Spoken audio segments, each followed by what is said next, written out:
దేవుని ప్రజలను దీవించడానికి వాడవలసిన ఈ నాలుక పెదాలను శపించడానికి వాడుతున్నావు.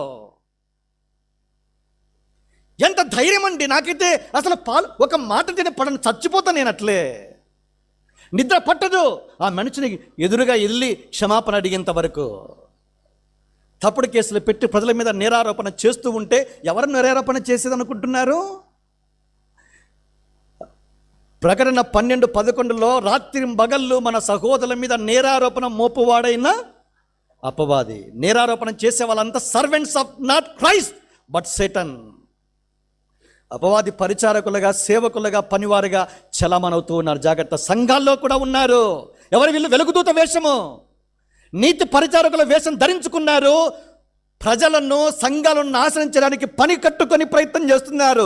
తస్మాత్ జాగ్రత్త. దేవునికి ఇంటిని పాడు చేసే ఏ మనిషిని వదిలిపెట్టాడు, వాడు పాడైపోతాడని 1 కొరింథీ 3వ అధ్యాయంలో తీర్పు